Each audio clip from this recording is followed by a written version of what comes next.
భారతీయ జనతా పార్టీలోని సంక్షోభం మీద జస్వంత్ సింగ్ బహిష్కరణ మీద చర్చను చేస్తున్నారు. చర్చలో పాల్గొనడానికి వరిష్ఠ పాత్రికేయులు రచయిత శ్రీ తెలకపల్లి రవి మనతో వచ్చారు. రవి గారు, ఏం జరిగింది అసలు? దీనికి నేపథ్యం ఏంటి? ఇందాక నుంచి అనుకుంటున్నాము, మీరు రాకముందు మాట్లాడుకుంటున్నప్పుడు ఆయన జిన్నా మీద చేసినటువంటి వ్యాఖ్యలు, ముఖ్యంగా సర్దార్ పటేల్ మీద చేసినటువంటి వ్యాఖ్యలు భారతీయ జనతా పార్టీ ఆలోచన ధోరణికి చాలా వ్యతిరేకంగా ఉన్నాయి. అంచేత వారు పార్టీలో ఉండడం అనేటువంటి సబబు కాదు, అంచేత బహిష్కరించారనేటువంటి వాదన వస్తుంది. అదేనండి, చాలా విచిత్రమైన విషయం ఏంటంటే జిన్నాగా జస్వంత్ సింగ్ గారు మాట అన్నారు, ఇదివరకు నన్ను హనుమాన్ అన్నాడు, ఇప్పుడు రావణుడు అన్నాడని. వాస్తవంగా రావణ్ చుట్టూ తిరగాల్సినటువంటి పార్టీ హనుమంతుడు రావణుడు వివాదం మధ్యలో ఎందుకు చిక్కుకుపోయింది? పోనీ జస్వంత్ సింగ్ గారికి పార్టీలో స్థానం లేదా రాత్రి గారు నేను రామచంద్ర గారు ఒక దఫా చర్చ చేశాం అని అనుకుంటే, ఇదివరకు అలా జిన్నాను పెరిగినటువంటి వ్యక్తిని ప్రధానమంత్రి అభ్యర్థిగా ఆ పార్టీ మొన్న ఎన్నికల్లో ఇప్పటికి కూడా ఆయనే ప్రతిపక్ష నాయకుడిగా ఉన్నారు. ఆ నేపథ్యం వేరు, ఆయన చేసినటువంటి వ్యాఖ్యలు చేసినటువంటి వ్యాఖ్యలు ఏ నేపథ్యమైనా కేంద్ర బిందువు జిన్నా. ఇక్కడ అదనంగా గాంధీజీని ఆజాద్ను వీళ్ళని ఒకవైపును పెట్టి నెహ్రూని ఒక విధంగా పెట్టి సర్దార్ పటేల్ కూడా ప్రస్తావించారు. ఒక విధంగా నెహ్రూని విమర్శించడం ద్వారా తన విమర్శను సమతుల్యం చేయడానికి ఆయన ప్రయత్నం చేశారు. కాకపోతే ఆయన అభినవ్ సర్దార్ పటేల్, ఎవరు బీజేపీ వాళ్ళ భాషలో అద్వానీ గారు అభినవ్ సర్దార్ పటేల్. ఆయనకు దీనికి కొంత తేడా ఉంటే ఉండొచ్చు. కానీ ఇవన్నీ కూడా ఎన్నికల ఓటమి, 2 సార్లు ఎన్నికల ఓటమి తర్వాత బీజేపీ సంఘ పరివారంలో సాగుతున్నటువంటి అంతర్మథనం, రాజకీయ సైద్ధాంతిక వ్యవస్థాగత వ్యక్తిగతమైనటువంటి సంక్షోభాలన్నిటి యొక్క ప్రతిరూపంలాగా మనకి ఇది కనిపిస్తుంది. దీన్ని ఏదో విధంగా మరి బీజేపీ అంటే మతము, జిన్నా, పాకిస్తాన్ ఈ విషయాలు తప్పదు కాబట్టి అవి ముందుకు వస్తున్నట్టు కనిపిస్తుంది. దానివల్ల బీజేపీకు మతపరంగా వచ్చేటటువంటి ఒక అడ్వాంటేజ్ కానీ డిసడ్వాంటేజ్ ఏం లేదు. ఇది కేవలం ఒక పార్టీషన్ సమయంలో రామచంద్రరావు గారు జస్వంత్ సింగ్ గారు చాలా స్పష్టంగా చెప్పారు, I have not committed any sin whatsoever. వారి దృష్టిలో వారు ఏదైనా పొరపాటు చేయకపోవచ్చు, పాపం చేయకపోవచ్చు. కాకపోతే ఏంటంటే భారతీయ జనతా పార్టీ నమ్మిన సిద్ధాంతానికి వారు విరుద్ధంగా రాశారని చెప్పి పత్రికల ప్రకటన వచ్చిన తర్వాత కూడా, మీడియాలో దానిపైన చర్చించిన తర్వాత కూడా వారు పార్టీ వారికి కానీ, పత్రికా ద్వారా కానీ, ప్రజలకు కానీ, పార్టీ కార్యకర్తలు కానీ, నాయకులు కానీ ఇది అబద్ధము, అవాస్తవము, ఇటువంటి ఏమి లేదు, నేను రాసినంతా కూడా సభ్యంగానే ఉంది, భారతీయ జనతా పార్టీ సైద్ధాంతిక మీరు ఆ మాట అంటున్నారు కాబట్టి ఒక్క విషయం మీ దృష్టిలో తీసుకొస్తాను. ఇది 3 రోజులుగా జరుగుతుంది. ఇది 3 రోజులుగా జరుగుతుండగా నిన్న అగ్రనాయకులు 2-3 ఆయన మీద వేటు వేసేటటువంటి చర్య తీసుకునేటువంటి ఆలోచన ఏమీ లేదనేటువంటి మాట చెప్పారు. ఇవాళ పత్రికలో వచ్చింది. ఒకటి. రెండవది, చింతన్ బైఠక్కి మీరు రండి అని ఆహ్వానించారు. ఆయన సిమ్లా చేరుకున్నారు.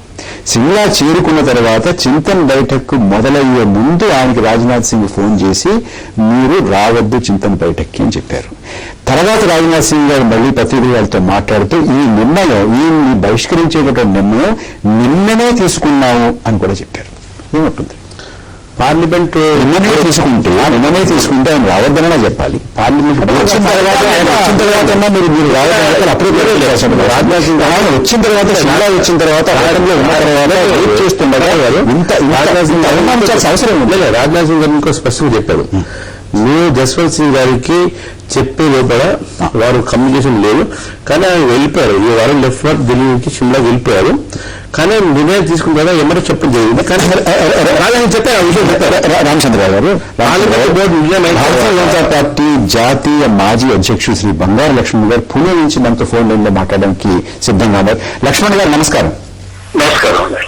లక్ష్మణ్ గారు, జస్వంత్ సింగ్ వ్యవహారం అంటే ఇంత నుంచి మాట్లాడుకుంటున్నాం. ఇక్కడ రామచంద్ర గారు ఉన్నారు, హరిహర్ గారు, తెలకపల్లి రవి గారు ఉన్నారు. మేము మాట్లాడుకున్నది ఏంటంటే ఇంత తీవ్రమైనటువంటి చర్య తీసుకోవాల్సినటువంటి అవసరం ఉందా?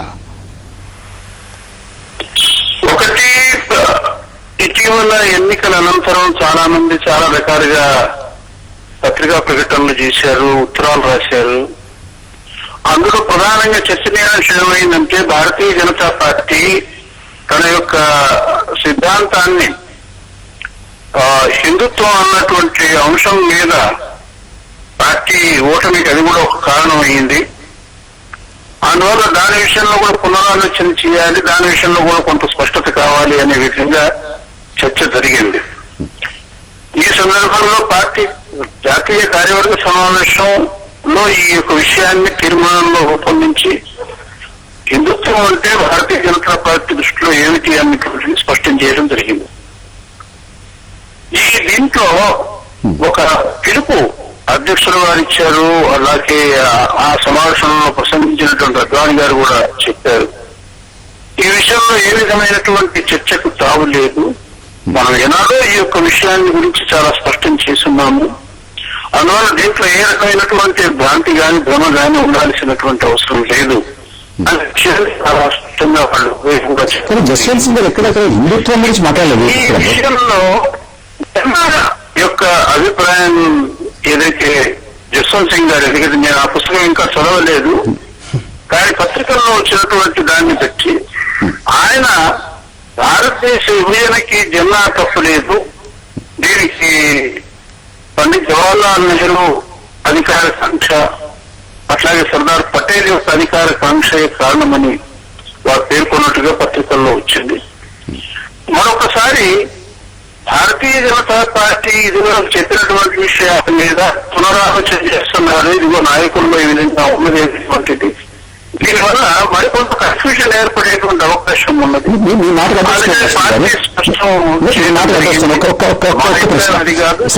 ఆయన రాసేదని అనుకుందాం. సర్దార్ పటేల్ విషయంలో ఏదైతే ఆయన అభిప్రాయం చెప్పారో ఆ అభిప్రాయంతో నేను ఏకీభవించటం లేదు అని వారు చెప్పడం జరిగింది. ఒక్క మాట లక్ష్మణ్ గారు, లక్ష్మణ్ గారు ఒక్క మాట వింటుందా? చెప్పండి. లక్ష్మణ్ గారు, సరే ఆయన రాశారు అనుకుందాం, మీరు చదవడంటారు, అందరూ కూడా 600 పేజీల పుస్తకం ఆయన ఏం రాసేది అనేటువంటి సంజాయిషి నోటీస్ ఇవ్వాల్సినటువంటి అవసరం ఉందా లేదా? ఒకటి, మీరు భారతీయ జనతా పార్టీ జాతీయ అధ్యక్షుడిగా పనిచేశారు. పార్టీ యొక్క ప్రక్రియ, ప్రజాస్వామ్య ప్రక్రియ ఎలా ఉంటుంది? మీరు ఏం రాసేది, నిన్ను ఎందుకు బహిష్కరించకూడదు, షో కాజ్ నోటీస్ అనేటువంటిది ఇచ్చిన తర్వాత చర్య తీసుకోవాలి. ఒకటి. రెండవది, 4-5 రోజులుగా జరుగుతున్నటువంటి చర్చ ఇది కొత్తగా వచ్చినటువంటిది కాదు, ఇవాళ వచ్చినటువంటిది కాదు, ఇవాళ మధ్యాహ్నం వచ్చినటువంటిది కాదు. ఇది ఉన్నా కూడా ఆయన్ని చింతన బయటకి సిమ్లా ఆహ్వానించారు, ఆయన వచ్చారు, సిమ్లాలో ఉన్నారు. ఉన్న తర్వాత ఇవాళ రాజ్నాథ్ సింగ్ గారు ఆయన బహిష్కరించామని చెప్పారు. బహిష్కరించేటటువంటి నిర్ణయం తీసుకున్నామని కూడా చెప్పారు. నిర్ణయం నిన్ననే తీసుకున్నాము అనేటువంటి మాట కూడా రాజ్నాథ్ సింగ్ గారు చెప్పారు. సరే సరే, ఇది సరే, నేను వారి యొక్క పూర్తి పాఠాన్ని నేను చూడలేదు. మనకి కట్ అయిపోయింది. రాఘవ గారు, అంటే ఇది సరే, ఇవన్నీ ఇలా ఉన్నాయి. అంటే ఇదంతా ఏం తెలియజేస్తోంది? ఒక పక్క వసుంధర రాజే సింధియా, ఒక పక్క జస్వంత్ సింగ్, అరుణ్ శౌరి, యశ్వంత్ సిన్హా, వీరందరూ కూడా ఆంధ్రప్రదేశ్ లో కూడా ప్రశ్నిస్తున్నారు అందరూ కూడా. ఇంకొకటి, ఇవాళ చింతన బయటకు పెట్టారు వీళ్ళందరూ, అరుణ్ శౌరి కానీ యశ్వంత్ సిన్హా కానీ. అంటే అరుణ్ శౌరి లేనటువంటి చింతన బయటకు ఉంటుంది అంటే కొంచెం కష్టం అవుతుంది ఊహించుకోవడం. అంటే అక్కడ అసలు ఏం జరుగుతుంది, పార్టీలో ఏమిటి, ఎటు వెళ్ళాలి, ఇప్పుడు ఉన్నటువంటి స్థితి ఏమిటి, ఎందుకు ఓడేము అనేటువంటి దాని చర్చకి వీళ్ళందరూ అవసరం లేదా? వీళ్ళందరూ అవసరమే, కానీ అంటే అగ్రనాయకత్వం చెప్పేటటువంటి మాట వినేటటువంటి వాళ్ళే, దానికి తందాన తాను అనేటటువంటి వాళ్ళే పిలుస్తారా? అట్లా మనం ఎందుకు అనుకోవాలి?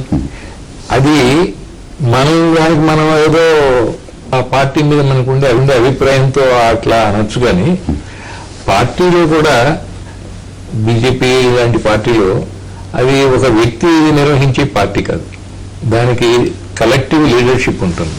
కాబట్టి కలెక్టివ్ లీడర్షిప్ ఉన్నటువంటి పార్టీలో కొంతమంది ముఖ్యులు కలిసి ఎవరిని దీనికి ఇన్వైట్ చేయాలి, ఎవరిని ఇన్వైట్ చేయకూడదని వాళ్ళు నిర్ణయం చేసుకున్నారు. ఆ నిర్ణయం చేసే అధికారం ఆ పార్టీకి ఉంది. తర్వాత ఎవరిని నిర్ణయం చేసే పార్టీకి డెవలప్మెంట్ ఉంటుంది అనేది కూడా వాళ్ళ ప్రకారం చేయొచ్చు. ఒకవేళ వాళ్ళ నిర్ణయం తప్పు కావచ్చు, తప్పైనా కరెక్ట్ అయినా దాని బాధ్యులు ఆ కలెక్టివ్ లీడర్షిప్ ఎవరైతే వాళ్ళదే, వాళ్ళ దృష్టిలో పార్టీకి మంచిది. అడిగారు తప్పనిసరిగా ఆ పార్టీలో సాగుతున్నటువంటి ఒక నాయకత్వ పోరాటాన్ని సూచిస్తుంది. మీరు ఇందాక జాబితా చెప్పారు, ఆ జాబితాలో అద్వానీ గారిని కూడా కలపాలి. ఆయన ప్రతిపక్ష నాయకుడిగా కొనసాగుతారా, 5 ఏళ్ళు ఉంటారా, 5 ఏళ్ళు ఉండాలా వద్దా అనే విషయం మీద కూడా నిన్న మోహన్ భగవత్ గారు ఇచ్చిన ఇంటర్వ్యూలో కూడా మొదటిసారి ఆయన ఇచ్చారు అంటే పరిస్థితి తీవ్రత, ఆయన అసంతృప్తి చాలా స్పష్టంగా వ్యక్తం చేశారు. బాగలేదు, అద్వానీ తన విచారాన్ని మాతో పంచుకున్నాడని చెప్పారు. ఈ విచారం కేవలం అధికారంలోకి రాకపోవడం వల్ల కలిగిన విచారం మాత్రమే అయితే దేశానికి వచ్చిన ప్రయోజనం లేదు. 2 సార్లు గెలిచినటువంటి వాళ్ళు 2 సార్లు ఎందుకు ఓడిపోయాం, వరుసగా ఒక రాష్ట్రంలో ఎందుకు దెబ్బతింటున్నాం, మిలిటరీ క్రమశిక్షణ, RSS క్రమశిక్షణ కూడా కలిగినటువంటి జస్వంత్ సింగ్ లాంటి ఆయన కూడా ఎందుకు తిరుగుబాటు చేస్తున్నారు, ఈ విషయాలన్నీ కూడా బీజేపీ ఆలోచించుకోకుండా ఒక కాషాయ కాంగ్రెస్ లాగా మారిపోతే వచ్చేటటువంటి రామచంద్ర గారు నాకు సమయం అయిపోయింది, అయినా కూడా మీరు ఒక్క 2-3 వాక్యాలు చెప్పి సంక్షోభం రోజు రోజుకు మంత్రి భాగవత్ ఇచ్చిన ఇంటర్వ్యూని మనం సరిగ్గా చదవాలండి. అది సరే రామచంద్రరావు గారు 4-5 వాక్యాలు. సంక్షోభం రోజు రోజుకి ముదురుతోంది పార్టీలో, ఎటు వెళ్ళాలో తెలియని పరిస్థితులు అదేనా ఉందా? అటువంటిది ఏం లేదండి. కాకపోతే ఏంటంటే నువ్వు ఓడిపోయిన మాట బాగా వాస్తవం, దానికి భారతీయ జనతా పార్టీ వహిస్తుందని చెప్పాము, కరెక్ట్ లీడర్షిప్ తీసుకుంటామని చెప్తాము, ప్రజల ఒక తీర్పుకి మేము ఆదరిస్తున్నామని చెప్పాము. ఒక అపోజిషన్ ఒక నిర్ణయాత్మకమైనటువంటి ఒక ప్రతిపక్ష పార్టీగా మేము ఉంటామని చెప్తాము. రాజకీయాల్లో ఎవరికి చావు ఉండదు, అది గుర్తుపెట్టుకోండి. ఇది పోస్ట్ మార్టం చేయడానికి ముందు రకరకాల జబ్బులు బయటకు వస్తున్నాయి. ఆ జబ్బులు మేము అంటే మాలో ఉన్న లోపాలని మేము ఇంట్రోస్పెక్ట్ చేస్తున్నాము. మన సమయం అయిపోయింది. రామచంద్రరావు గారు, శర్మ గారు, తెలపల్లి రావు గారు మా ప్రాంగణానికి వచ్చినందుకు, మీ విశ్లేషణ మాతో పంచినందుకు ధన్యవాదాలు. నమస్తే.